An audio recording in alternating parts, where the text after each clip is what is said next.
Good afternoon my dear all student.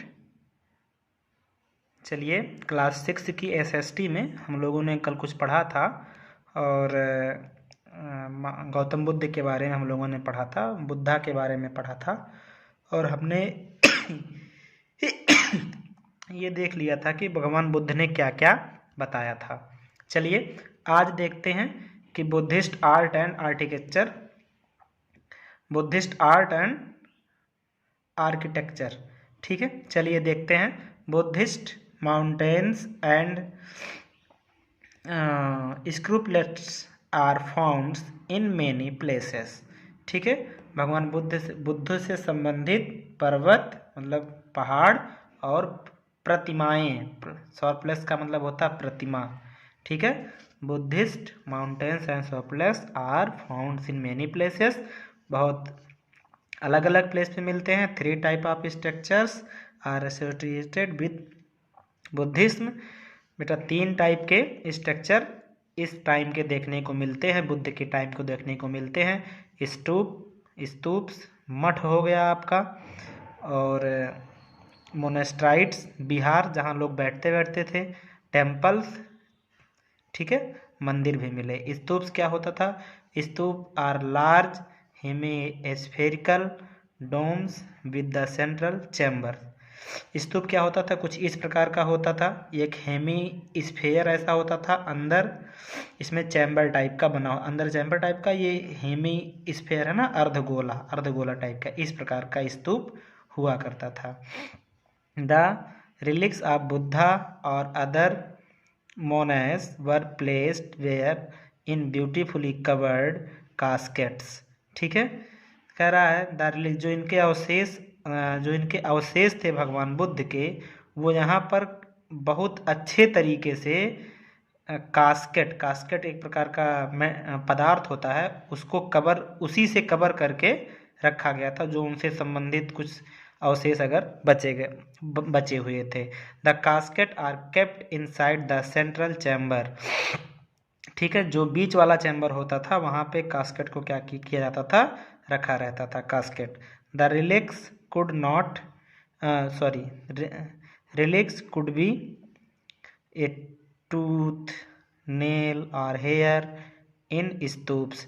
स्तूप में क्या क्या रखा होता था? रिलिक्स का मतलब वो प्लेस होता है जहाँ पे लोग पूजा पाठ के लिए कोई चीज़ रखते हों। ठीक है, वहाँ पे क्या रखते थे लोग? रिलिक्स के जगह पे लोग टूथ, ठीक है, मतलब दांत, नेल, हेयर, इन सबको स्तूप में रखा हुआ हमको मिलता है। The central chamber is build of the unburnt bricks and the other structure is made of the burn bricks. जो सेंट्रल चैम्बर होता था उसको लोग किससे मतलब बनाते थे?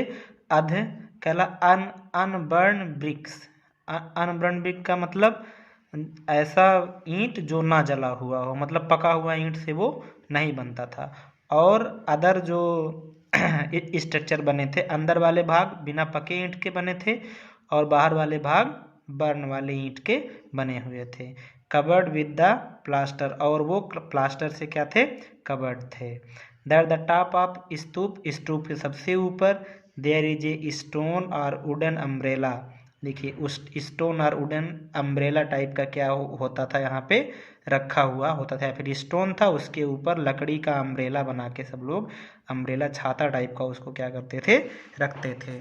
ठीक है, it is surrounded by the wooden fences enclosing the path. वो क्या होता था कि ऐसे चारों तरफ से लकड़ी से बने हुए रेलिंग से क्या होता था? सराउंड हुआ रहता था। ठीक है, लकड़ी से बने हुए चीज़ों से वो क्या होता था? सराउंड हुआ करता था। The path is meant for the ceremonial, नहीं क्या लिखा है? सेरेमिनल प्रदीक्षिणा। ये जो पाथ बनते थे किसी भी सेरेमनी पे या फिर अनुष्ठान पे, लोग क्या करते थे? इसकी प्रदक्षिणा करते थे, मतलब इसके थ्रू चारों तरफ क्या करते थे? ऐसे ऐसे घूमते थे। जो ये पाथ बनते थे ये प्रदक्षिणा के लिए बनाए जाते थे। ठीक है, चलिए मोनेस्ट्रीज को देख लेते हैं। इसके माने मठ होता है। Monasteries is the viharas presents the building और complex building where the Buddhist monks and nuns live during the rainy day. ये मठ हुआ करता था, जिसको वो यह एक प्रकार की बिल्डिंग हुआ करती थी जिसमें लोग जो बौद्ध धर्म के अनुयायी थे, साधु संत थे, वो उस टाइम पे क्या करते थे, वहाँ पे रहते थे। जो मठ था वहाँ पे लोग रेनी टाइम मतलब बरसात के दिनों में वहाँ क्या क्या करते थे, लोग रहते थे। The Bihar complex typically compresses A number of buildings which include prayer halls, sleep quarters, converted walk during hall library and सेंटोरिज्म।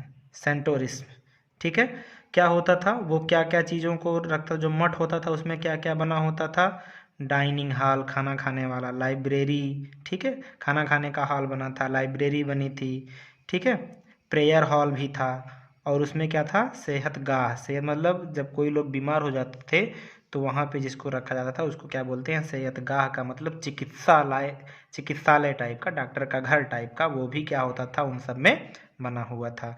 Initially the monasteries were built by the wood but the due course they were constructed of the bricks। पहले क्या होते थे मठ, वो लकड़ी के बने थे, बाद में उनको क्या बनाया गया, ईंट द्वारा बनाया गया। sometime monasteries were covered out the natural rock। कुछ टाइम के लिए जो मठ होता था उसको लोग प्राकृतिक पत्थर से क्या करते थे, उसको ढकते रहते। sometime monasteries become centres of the Buddhist education और लर्निंग। कुछ टाइम के बाद जो बिकम सेंटर, मोनेस्ट्रीज का मतलब जो मठ थे वो बौद्ध लोग, जो बौद्ध धर्म को मानने वाले लोग थे, वहाँ पे लोग जाकर लर्निंग और मतलब पढ़ाई और लिखाई का काम करते थे। मठ में जाकर के लोग पढ़ाई और लिखाई का काम करते थे। ठीक है, चलिए आगे देखते हैं। यहाँ पे देखते हैं चैत्यास का था। Chaityas some time the monastic buildings were self constructed unit and head of the chaitya hall और चैत्या मंदिर अटैच टू द स्तूपा। ठीक है, होता क्या था, सम टाइम द मोनेस्टिक मठ, जो मठ की बिल्डिंग होती थी, were self contained unit and head of the chaitya hall और चैत्या मंदिर अटैच टू स्तूपा। ठीक है, जो चैत्या होता था, चैत्यास जो क्या होते थे, केट्यास जिसको बोलते, चैत्यास बोलते थे, वो स्तूप से क्या थे, अटैच्ड थे। The chief of object worship, यहाँ लोग बैठकर क्या करते थे, पूजा करते थे। चैत्यास वर सेरेनिक्स, these were the long rectangular hall with rows of the pillars erected the both side of an apsidal का मतलब होता है मेहराबदार, कुछ इस टाइप का यहाँ जो बना है इसको। ठीक है, द चैत्या ऑफ अजंता, देखो लिखा ना, मेहराब टाइप का होता था, दोनों तरफ से लोग ऐसे, ये ऊपर वाला इसको मेहराब बोलते हैं, जो ऊपर ये बना इसको क्या बोलते हैं, मेहराब बोलते हैं। ठीक है, उस टाइप का क्या था, वो बना हुआ था। एट द रेयर इंड के तरफ यहाँ पर। ठीक है, आर्टिकली the chaitya shows the similarities to the Roman design in concepts of the column and arc। ठीक है, जो चैत्या जो बने थे वो रोमन डिजाइन में बने हुए थे ना, रोमन डिजाइन में वो वहाँ के आर्क और कॉलम जो होते थे, ये कॉलम, ये आर्क, ये चौड़ाई वगैरह सब रोमन डिजाइन में क्या हमको देखने को मिलते हैं। ठीक है, चलिए आगे देखते हैं। इसमें लिखा है several rocks cut chaityas have been found in the Nasik, Kanheri, Ajanta and Kerala. ठीक है, कहाँ कहाँ मिलते हैं चैत्याज हमको, अजंता, केरला और नासिक में देखने को मिलते हैं। Buddhist order. ठीक है, चलिए बुद्ध का जो ऑर्डर था, जो उनका ज्ञान था, वो क्या था, उनके द्वारा बताए गए जो प्रिंसिपल थे वो क्या थे। The disciplines of the Buddha were ordered as the monks and nuns from the संघ। ठीक है, डिसिप्लिस का मतलब, डिसिप्लिस का मतलब जो उनके चेले थे, जो उनके शिष्य लोग थे, आप बुद्ध के शिष्य, who were ordained as the monks and nuns from two संघा, वो लोग मिल करके साधुओं के साथ, नन्स के साथ मिल करके एक संघ का निर्माण किए। They usually state together and monastery. ठीक है, ये सभी लोग एक साथ कहाँ पे रहते थे? मठ में रहते थे। Membership to the Buddhist order do not restricted by caste. अगर हमको बुद्धिस्ट ऑर्डर का मेंबरशिप लेना है, उसमें हमको जाना है, बौद्ध धर्म को अपनाना है, वो कास्ट सिस्टम से रिस्ट्रिक्ट नहीं था। ऐसा नहीं था कि केवल वहाँ साधु जो है हिंदू ही लोग जाके वो कर सकते हैं, या फिर किसी धर्म विशेष के ऊपर वहाँ पे उनकी सदस्यता नहीं दी जाती। जो भी चाहता वो भी बौद्ध धर्म को अपना सकता था। But slaves, soldiers, student and other persons under obligation needed permission to their superiors। ठीक है, जो सोल्जर थे, जो स्टूडेंट थे, उन सबके and other person under ordination needed permission to their superiors. क्या होता था? Superiors of to enter in the sangha. जो ये लोग क्या थे? जो उनके जैसे स्टूडेंट वगैरह हो गए, जब उनको जो है आना था, जब वो जो स्टूडेंट थे उनको, अगर मतलब बच्चा छोटा है या फिर वो पढ़ाई कर रहा है कहीं पे, अगर उनको बौद्ध धर्म में आना था तो उनके अपने सुपीरियर से क्या लेना पड़ता था? आदेश लेना पड़ता था संघ में एंट्री करने के लिए। The member of the sangha were required to beg for their food from door to door. जो संघ के मेंबर होते थे उनको ये कहा जाता था कि आप घर से घर तक क्या मांगिए, हर एक द्वार पर जाइए और वहाँ फूड मांग मतलब भिक्षा मांगिए। ठीक है, भीख मांग कर आपको खाना है। ये उन लोगों को द्वारा बनाया गया था। The Vinaya Pitaka lays to the down of the rules and the religious regulations for the away run and the monarchs should conduct themselves in the संघ। कह रहा है the Vinay Patrika lays down the rules and regulations for the way nuns and monarchs। जो विनय पत्रिका है उसके जो less माने क्या होता है? उसकी परत, मतलब विनय पत्रिका जब पढ़ते हैं, उनसे रूल और रेगुलेशंस को पढ़ते हैं तो ये पता चलता है for the nun and monarchs should be conduct themselves in sangha. जो संघ था उसको कौन चलाता था? जो साधु होते, जो उनके साधु संत थे, वो सभी क्या करते थे? उस संघ को चलाने में उनका काम, उनका हेल्प करते थे। मतलब संघ को चलाने में सबसे बड़ा हाथ जो था उन्हीं लोगों का था। स्प्रेड ऑफ बुद्धिज्म, मतलब बुद्धिज्म को, बौद्ध धर्म को फैलाना। मतलब कैसे ये फैला? The teaching of Buddha were separated spread for the wide by the followers of the monarchs। जो बौद्ध धर्म को फॉलो करने वाले लोग थे और जो साधु लोग थे, वही उन्हीं लोगों ने क्या किया? बौद्ध धर्म को बहुत बड़े स्तर पर फैलाया। Buddhism also spread area of the outside the India. जो बौद्ध धर्म था वो भारत के बाहर तक गया, like China, Japan, Myanmar, Tibet, Sri Lanka में भी बौद्ध धर्म फैला। At the fourth Buddhist Council held during the region of Kanishka, Buddhism split into two sects। ठीक है, at the fourth Buddhist Council held during the region of Kanishka, जब कनिष्का में आया, Buddhism split into two aspect. Buddhism क्या हो गया? दो part में डिवाइड हो गया। महायान और हिमयान में बौद्ध धर्म क्या हो गया? डिवाइड हो गया। ठीक है, चलिए जैनिज्म पढ़ते हैं, जैन धर्म को पढ़ते हैं। देखिए जैनिज्म क्या था? बौद्ध धर्म को तो हमने देख लिया, अब जैनिज्म देखते हैं, जैन धर्म के बारे में थोड़ा सा पढ़ते हैं। ठीक है, Jainism is one of the oldest religion in the world. Jain धर्म पूरे विश्व का एक सबसे पुराना धर्म है, सबसे ओल्ड धर्म है, ओल्ड रिलीजियन है। According to the Jain tradition the alignment of the person of the great teacher leads to the path of the dharma. क्या होता था? जैन धर्म के अकॉर्डिंग इसका ट्रेडिशन ये था, अलाइनमेंट ऑफ द पर्सन, प्रबोधन और द ग्रेट टीचर। जो बेटा इसको पढ़ाता लिखाता था, जो इस धर्म के बारे में बताता था, उसको क्या बोलते थे? दिस टीचर इज कॉल्ड, उसको क्या बोलते थे? उसको क्या बोलते थे? दिस टीचर इज कॉल्ड तीर्थंकर। मतलब जो जैन धर्म के बारे में हमको बताता था उसको क्या बोलते थे? तीर्थंकर बोलते थे। There are 25 tirthankars of Jainism. Jain धर्म में 24 तीर्थंकर हुए। तीर्थंकर को क्या बोलते थे? जो जैन धर्म के बारे में हमको बताता उसको तीर्थंकर बोलते थे। द फर्स्ट वाज ऋषभदेव, पहले ऋषभदेव थे। Mahavir was the 24 and the last तीर्थंकर।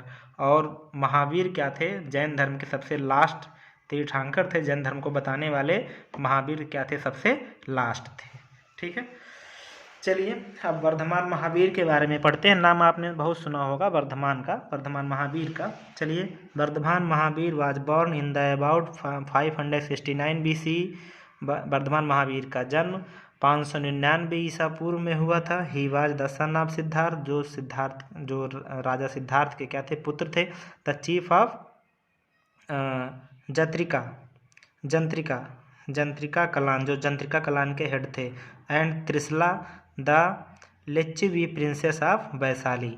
ठीक है, जो वैशाली के क्या थे, प्रिंसेस, मतलब एक उनकी प्रिंसेस थी, वैशाली की एक प्रिंसेस थी त्रिशला। ठीक है, जिनकी एक त्रिशला एक प्रिंसेस थी वैशाली की। ठीक है, like this Buddha he was also descended to the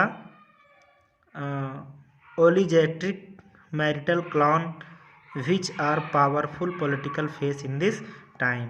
ठीक है, बुद्धा की तरह, जैसे बुद्धा थे वो मतलब राजा शुद्धोधन के पुत्र थे और उन्होंने बहुत रॉयल लाइफ जो वो जिए थे, उसी प्रकार से महावीर भी थे।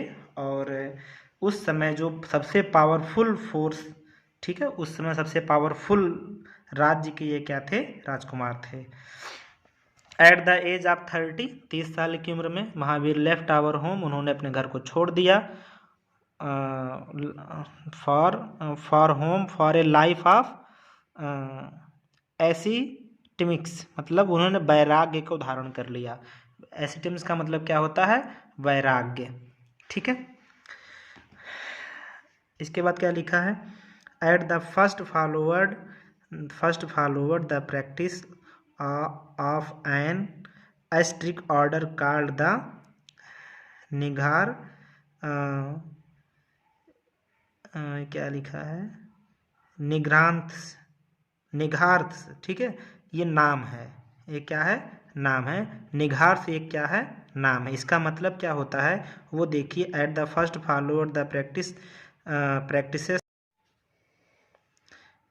उस समय क्या था देख लीजिए, practice of an strict order called Nigranth. ठीक है, जो बेटा उस समय जो जैन धर्म में जाता था, उसको जो प्रैक्टिस करता था, उस समय उसकी प्रैक्टिस करता था, जो जैन धर्म को अपनाता था, उसको क्या बोलते थे, निघार्थ बोलते थे। Nigranth was a aspect that they had of the founded by the Parshvanath. ठीक है, पार्श्वनाथ जो जैन धर्म था वो पार्श्वनाथ के द्वारा क्या किया गया था, पार्श्वनाथ, सॉरी जैन धर्म नहीं, ये निघार्थ है ना। निघार्थनेस was the sects of the had been founded by Parshvanath, जो पार्श्वनाथ के द्वारा इस निघार्थनेस की स्थापना की गई थी। जो उस समय ऑर्डर जो दिया जाता था जैन लोगों के द्वारा, उसको निघार्थ बोलते थे और निघार्थ की स्थापना पार्श्वनाथ के द्वारा की गई थी। द 23rd तीर्थंकर, जो इस धर्म के 23rd मतलब 23वें तीर्थंकर थे। About 200 year before the time of Mahavir के 200 साल पहले की बात है ये। Later the term of the Nigranth was used of the member of the order that Mahavir founded। ठीक है, later the term निघार्थ was used to the member of the order that Mahavir founded। ठीक है, तो बाद में क्या हो गया, इसका यूज कैसे, जो मेंबर हैं, जो महावीर के द्वारा चलाया गया, महावीर जो जैन धर्म के तीर्थंकर थे, इनके द्वारा चलाया गया था। और जो ऑर्डर दिया जाता था, जो उसका मेंबर होता था, उसको समझने के लिए इस वर्ड का उपयोग करते थे। आफ्टर 12 ईयर 12 साल बाद he attended state of alignment and he become Jain. इसके बाद 12 साल तक ऐसा करने के बाद, उनके बात को मानने के बाद, फिर वो क्या करते थे, जैन धर्म में आ जाते थे लोग, जब वो उसको अपनाने वाले थे। ठीक है, meaning conqueror of the Mahavir meaning the great hero. Conqueror का मतलब विजेता। जो जैन धर्म को वो अपना लिए, ऐसा महावीर के साथ भी हुआ होगा। महावीर भी भाई जैन धर्म जब अपनाएंगे तो उनको भी यही सब करना पड़ेगा। ये सब करने के बाद उनको महावीर कहा गया और वो ग्रेट हीरो। इसका मतलब क्या होता था? मीनिंग ग्रेट हीरो, इसका मतलब होता है आप बहुत बड़े आदर्शवादी हो, बहुत बड़े हीरो हो। हीरो का मतलब यहाँ मतलब आदर्शवादी से होगा। He spend his life preaching the message of Jainism. उन्होंने अपने जीवन को जैन धर्म को बढ़ाने में ख़त्म कर दिया। महावीर डाइड 527 BCE इन पावापुरी नियर राजगृह के समीप में पावापुरी एक स्थान है जहाँ पर 1527 ईसा पूर्व में महावीर स्वामी का क्या हो जाता है? निधन हो जाता है, वो मर जाते हैं। महावीर टीचिंग्स, इन्होंने क्या बताया था, क्या आपको पढ़ाया था, वो देख लीजिए। ठीक है। Journalism lead great emphasis on individual effort towards self realization and ultimate liberation। ठीक है। जैन धर्म था वो किसको लीड करता था, वो क्या क्या बताता था? ऑन इंडिविजुअल एफर्ट, आप खुद से प्रयास करिए, है ना। इम्फेस का मतलब जोर देना। वो जो जोर दिया, मतलब जैन धर्म किन किन बातों पर जोर देता था, वो इन बातों पर जोर देता था कि आप खुद से अपने काम को प्रयास करिए, सेल्फ रिवोल्यूशन, अपना खुद से अपने हर एक चीज़ का काम करिए, जो करिए खुद के लिए करिए, खुद से करिए, अपने ऊपर विश्वास करके करिए। ठीक है। And ultimate liberation. ठीक है। और उसके बाद आप परम मुक्ति, इसका मतलब जब आप अच्छे अच्छे काम करेंगे तो आप परम मुक्ति को प्राप्त हो जाएंगे। Ahimsa, right faith, conduct and knowledge and aparigraha. Ahimsa, non killing, मतलब किसी को ना मारिए। राइट फेथ, आपका जो राइट फेथ का मतलब आप राइट मतलब सही विश्वास आप रखिए, मतलब ईश्वर में सही विश्वास रखिए। Conduct and the knowledge of the aparigraha का मतलब अपने नाम पे किसी वस्तु को ना रखिए। अपरिग्रह का मतलब क्या होता है? अपने नाम पे किसी वस्तु का या फिर अपने नाम पे कोई संपत्ति वगैरह आपके नाम पे नहीं होनी चाहिए। In everyday life takes an individual to that ultimate liberation.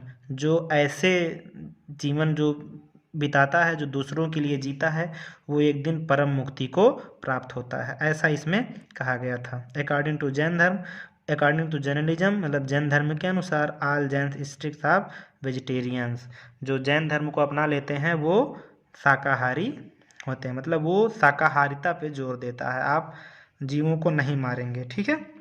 ये इसमें बताया गया है। According to journalism deed should be based on the 3 jewels. ठीक है। जैन धर्म क्या था? वो 4 पॉइंट पे डिपेंड था, 4 पॉइंट को लेकर चलता था। क्या है? राइट फेथ, सही विश्वास करिए। राइट नॉलेज, सही आपके पास ज्ञान हो। राइट एक्शन, आपको काम करने का सही निर्णय हो, मतलब आप काम करने का सही निर्णय ले सकें। सही निर्णय हो नहीं, सही निर्णय आप ले सकते हैं, जो काम करें वो सही निर्णय लें। The followers of Jainism made the 5 solemn promises. ठीक है। प्रोमिस मतलब क्या हुआ कि जो जैन धर्म को फॉलो करते थे वो उनको 5 परमिशन या फिर 5 उनको प्रॉमिस करना पड़ता था, 5 उनको वादे करने पड़ते थे। वो कौन से वादे थे? देयर इज 5 ओप्स, इसको क्या बोलते थे? पंच